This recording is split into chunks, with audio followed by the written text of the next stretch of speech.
નમસ્કાર વિદ્યાર્થી મિત્રો, આજે આપણે ભણીશું ત્રિકોણમિતિ. બરાબર, ત્રિકોણમિતિનો ઉપયોગ તમારા ફિઝિક્સમાં પણ થાય છે. એટલે બાયોલોજીના જે સ્ટુડન્ટ્સ હોય છે જેમને ત્રિકોણમિતિ થોડું ડીપલી તમને સમજાતું નથી, કે જ્યાં ફિઝિક્સમાં ઘણા ખરા સૂત્રનો પણ આપણે ઉપયોગ કરીએ છીએ. એટલે સૌપ્રથમ આપણે ત્રિકોણમિતિનો બેઝિક જે JEE અને NEET બંનેમાં એનો ઉપયોગ થાય છે એના વિશે આપણે થોડી માહિતી મેળવીએ. તો ત્રિકોણમિતિ જે છે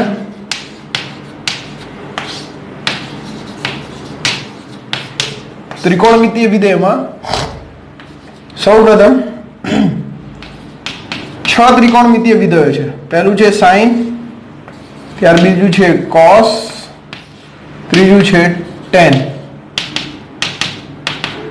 બરાબર, હવે આપણે આ સમજીશું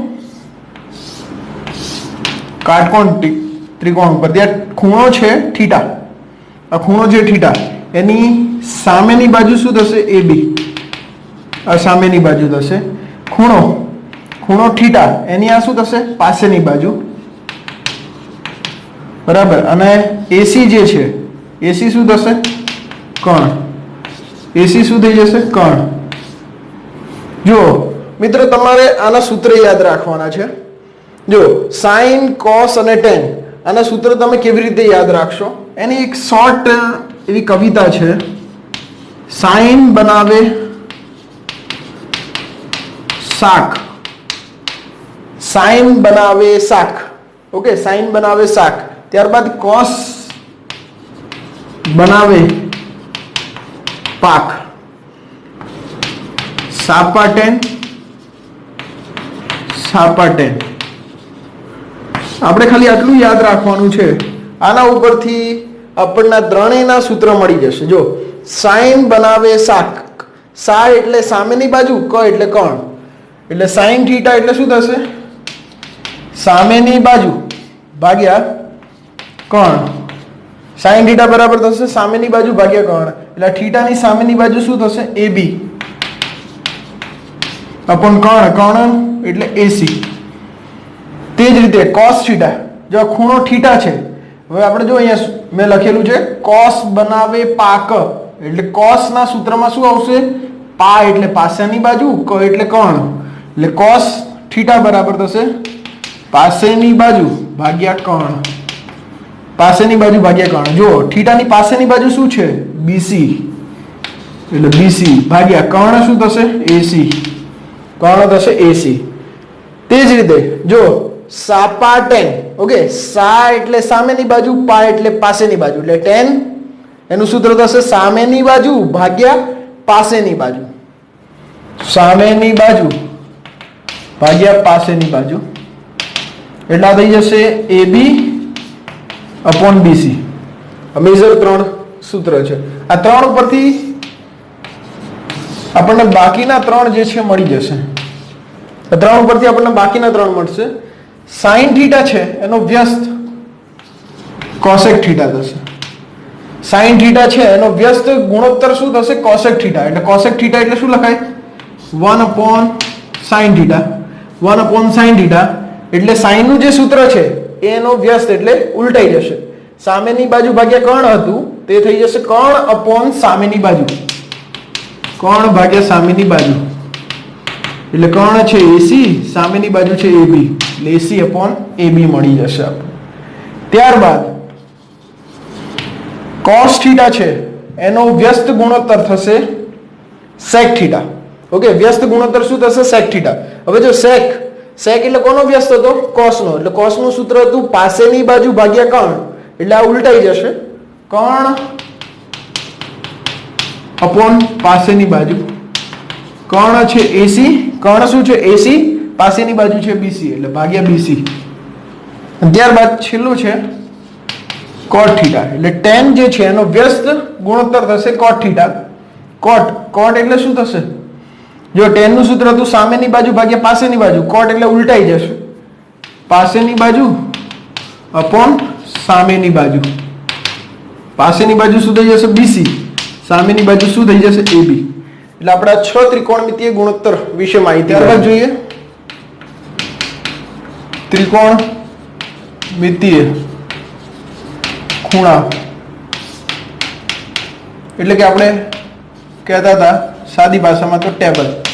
તો તમારે ત્રિકોણમિતિય ખૂણાનું ટેબલ કેવી રીતે યાદ રાખવું? તો ટેબલ યાદ રાખવાની હું ટ્રીક આપું છું, ધ્યાનથી સમજજો. અહીંયા વિધેય લખીશું આપણે, વિધેય.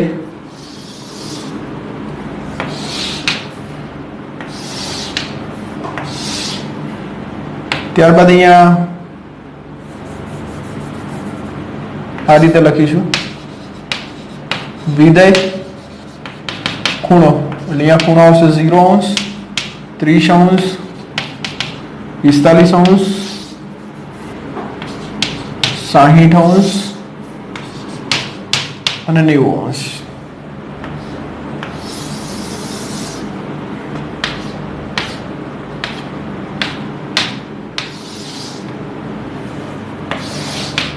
ચલો અહીંયા એક વિધેય છે sin થીટા, વિધેય છે sin થીટા.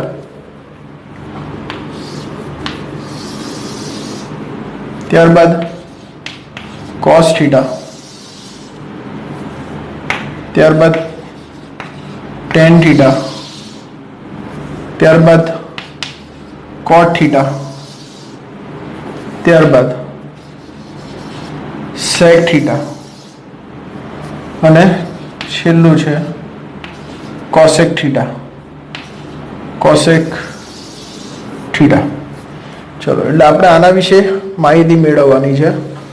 ઓકે, તો આ જે છે ખૂણાઓ તમે કેવી રીતે યાદ રાખશો? મેઇનલી સૌથી વધારે ડિફિકલ્ટ છે ટેબલ. લોકોને કેવી રીતે યાદ રાખવું સૌથી ઇઝી છે એમાં, બરાબર? તમને હું સમજાવું છું, ધ્યાનથી સમજજો. પણ આની પહેલા આપણે થોડું વ્યસ્ત વિધેય જે છે એની માહિતી મેળવી લઈએ. વ્યસ્ત વિધેય, તો વ્યસ્ત વિધેયમાં જોઈએ તો પહેલું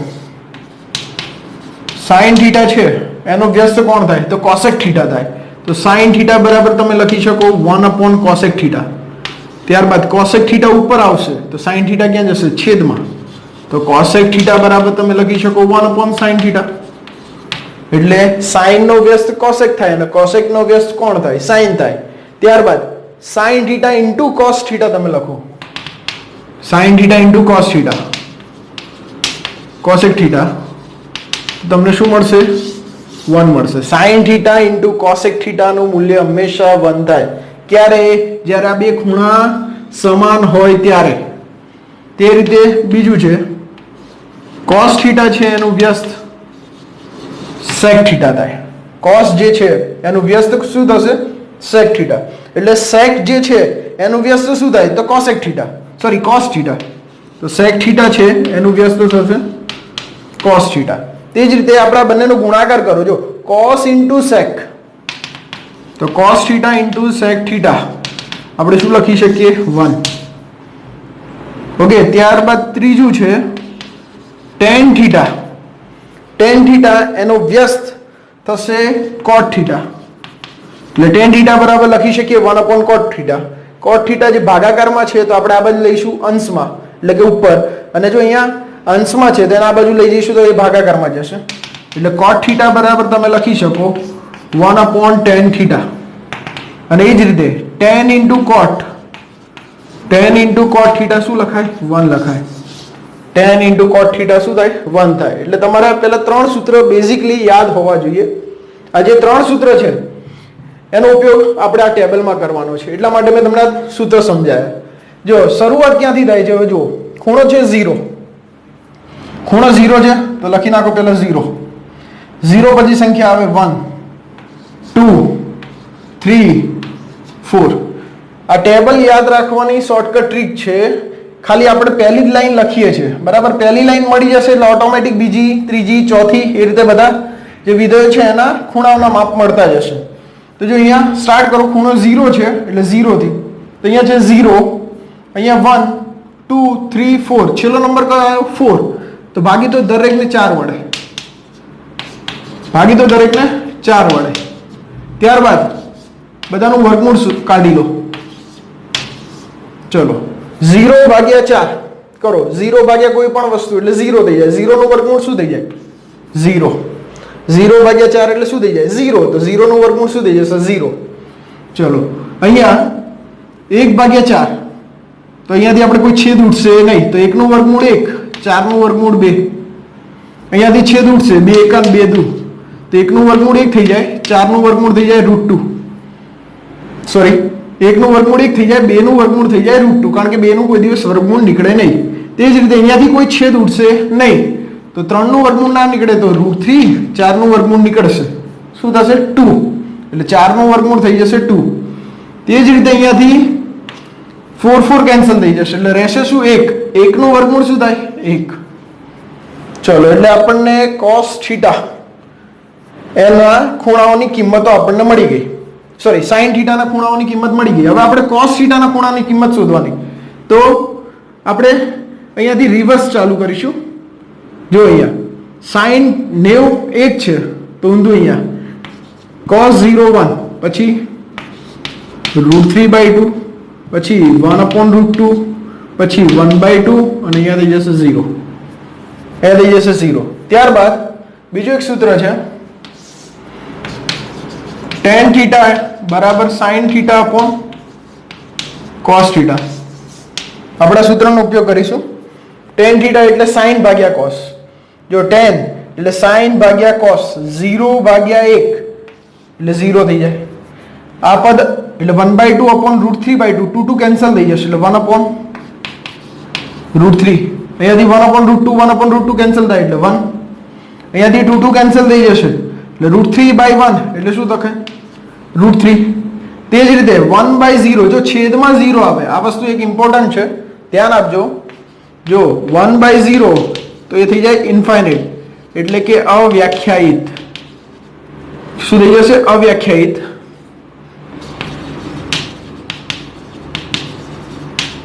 બરાબર, અને 0/1 તો એનો આન્સર શું થઈ જાય 0. આ બંને વસ્તુ યાદ રાખજો, બંને મિસમેચ ના થઈ જાય, ભેગું ના થઈ જાય, બરાબર. એટલે 1/0, તો અહીંયા જુઓ 0 ક્યાં આવશે છેદમાં, છેદમાં આવે છે તો શું આવશે અવ્યાખ્યાયિત, અવ્યાખ્યાયિત. ઓકે, ત્યારબાદ cot, cot એટલે આપણે પાછું રિવર્સ પાછળથી સ્ટાર્ટ કરીશું. અવ્યાખ્યાયિત, અવ્યાખ્યાયિત. ઓકે, ત્યારબાદ √3 1, 1/√3 0, 1/√3 0. ચલો હવે sec θ, તો જો sec θ એટલે શું લખાય 1/cos, એટલે cos જે છે એનું ઊંધું ઉલટું, કારણ કે sec એ cos નું વ્યસ્ત છે, એટલે 1/1 તો 1. અહીંયા √3/2 છે, એનું વ્યસ્ત શું થઈ જાય 2/√3. તે જ રીતે √2 1/√2 છે, તો આને √2/1 લખી શકીએ આપણે, એટલે √2/1 એટલે √2 થઈ જાય. તે જ રીતે 1/2 છે, તો આને આપણે રિવર્સમાં લખીશું, એટલે 2/1 એટલે શું થઈ જશે 2. અને 1/0, જો અહીંયા cos નું મૂલ્ય શું છે, cos નું મૂલ્ય શું છે 0 છે, એટલે 1/0. જો 0 છેદમાં આવે છે, જ્યારે 0 છેદમાં આવે એટલે શું થઈ જાય અવ્યાખ્યાયિત, એટલે કે ઇન્ફાઇનાઇટ, એટલે ડેશ અવ્યાખ્યાયિત, અવ્યાખ્યાયિત થઈ જશે. ઓકે, એટલે એક વસ્તુ યાદ રાખજો. ત્યારબાદ cosec માં રિવર્સ, એટલે પાછળથી સ્ટાર્ટ કરીશું. અવ્યાખ્યાયિત, ત્યારબાદ 2 √2 2/3 1. એટલે આ રીતે તમને ખૂણો જે છે એનું ટેબલ કેવી રીતે યાદ રાખવું એ તમને બેઝિકલી મળી જશે. ભણવાનું છે ખૂણો, ખૂણાનું માપન તમે કેવી રીતે કરો છો, તો એના માટે 3 અલગ અલગ પદ્ધતિ છે. આપણે ખૂણાને અંશ માપ સ્વરૂપે પણ દર્શાવી શકીએ. ત્યારબાદ છે રેડિયન માપ, અને ત્રીજો પોઈન્ટ છે ગ્રેડ માપ. તમારે ખાલી આ બે વિશે જ માહિતી મેળવવાની છે, ગ્રેડ માપ તમારે પૂછાશે નહીં, આ JEE માં આવશે, બરાબર. એટલે આપણે અંશ માપ અને રેડિયન માપ એના વિશે જ આપણે માહિતી મેળવીશું. તો સમજો, અંશ માપ એને આપણે દર્શાવીશું, જે પણ ખૂણો લખીએ એના ઉપર આપણે લખીએ છીએ θ ડિગ્રી. ઓકે, θ ડિગ્રી એટલે અહીંયા શું લખાય θ ડિગ્રી, ડિગ્રી એટલે અંશ. જેમ કે આપણે લખીએ છીએ ફોર એક્ઝામ્પલ 90 અંશ 180 અંશ એટલે જે આપણે વાંચી છે અંશ એટલે એ અંશ માપ દર્શાવે. એટલે જો આને આપણે અંશ માપ કહીશું. ત્યારબાદ રેડિયન માપ. રેડિયન માપ જે છે એને તમે આ રીતે સ્વરૂપે દર્શાવી શકો. For example theta raise to R. Theta raise to R એટલે થીટા રેઝ ટુ આર એટલે રેડિયન માપ થઈ જાય. એટલે આના એક્ઝામ્પલ લઈએ આપણે તો π/6, π/4, π/2 આ બધા એના એક્ઝામ્પલ છે. તો સૌ પ્રથમ તમારે આ વસ્તુ સમજવાની છે. અંશ માપ નું રેડિયન માપમાં રૂપાંતર. આપણે અંશ માપ આપેલું હોય તેમાંથી રેડિયન માપમાં જવું હોય તો કેવી રીતે તમે એને રૂપાંતરિત કરી શકો? તેના માટે સૂત્ર છે. જો થીટા આપણને આપેલો છે અંશમાં, તો જે થીટા આપેલો છે અંશમાં, તો તમે એ જે થીટા અંશમાં આપેલો છે એને π/180 વડે ગુણશો. π/180 વડે ગુણશો એ તો રેડિયનમાં જતો રહેશે. થીટા જે આપણને અંશ માપમાં આપેલો છે એ થીટાને તમે π/180 વડે ગુણશો તે રેડિયન માપ દર્શાવશે. જેમ કે ઉદાહરણ લઈએ. એમાં પહેલું છે 75 અંશ. તો આ 75 અંશ છે ને આપણે રેડિયનમાં ફેરવવું છે. તો 75 અંશ જે આપેલું છે આ ખૂણાને તમે π/180 વડે તમે ગુણશો તો એ રેડિયન માપમાં ફેરવાઈ જશે. એટલે 75 ગુણ્યા π/180 એટલે આ રેડિયન માપમાં જશે. ત્યારબાદ 15/5 15/12 એટલે 5π/12 રેડિયન આપણને રેડિયન માપ મળી જશે. 75 અંશ માપનું રેડિયન માપ શું થઈ જાય? 5π/12. આ વસ્તુ યાદ રાખજો. તે જ રીતે બીજો સમૂહ 135 અંશ. તો 135 અંશ છે એને તમારે રેડિયનમાં ફેરવવું છે. તો 135 ગુણ્યા π/180 એટલે આ રેડિયન માપ આપણને મળશે.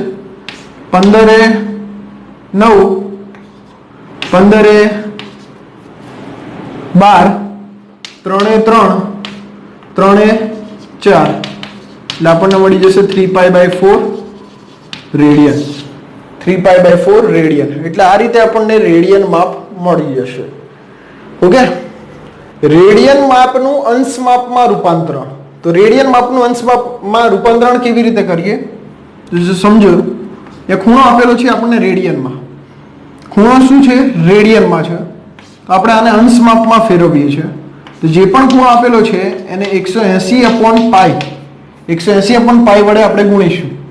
જ્યાં પાઈ બરાબર આપણે લઈશું 22/7 પાઈની કિંમત આપણે શું લઈશું? 22/7. એટલે જે ખૂણો આપેલો છે રેડિયન માપમાં એને 180/π વડે ગુણીશું એટલે આપણને શું મળશે? અંશ માપ. જેમ કે ઉદાહરણ લઈએ 3π/2 આ રેડિયન છે બરાબર. આ રેડિયનને આપણે ફેરવવું છે અંશ માપમાં. તો 3π/2 ગુણ્યા 180/π એટલે આ જશે અંશ માપમાં. પાઈ કેન્સલ થઈ જશે. આ 90 થઈ જશે. 9 તરીને 27 એટલે 270 અંશ લખાય. 3π/2 જે રેડિયન છે એને આપણે અંશ માપમાં દર્શાવીએ તો તેને 270 અંશ વડે દર્શાવાય. આ પહેલું એક્ઝામ્પલ લીધું. એ જ રીતે આપણે બીજું એક્ઝામ્પલ જોઈએ. 5π/6 રેડિયન. 5π/6 રેડિયન. તો આપણે આને અંશ માપમાં દર્શાવવું છે. ધ્યાનથી સમજજો. 5π/6 એને ગુણી દો 180/π એટલે જશે અંશ માપમાં. જ્યારે 5π/6 જે ખૂણો આપેલો છે એને 180/π વડે ગુણશો બરાબર તો એ અંશ માપમાં જશે. પાઈ કેન્સલ થશે. 6 તરી 18 એટલે 30. 30 ગુણ્યા 5 એટલે 150 અંશ આપણને મળી જશે. તે જ રીતે બીજું એક ઉદાહરણ લઈએ. π/10 રેડિયન. π/10 રેડિયન.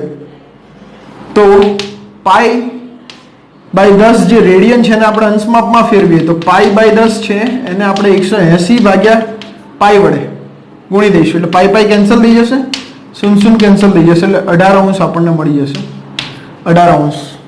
ઓકે, હવે આની બીજી એક શોર્ટકટ ટ્રીક પણ છે, એ પણ હું તમને સમજાવી દઉં. જો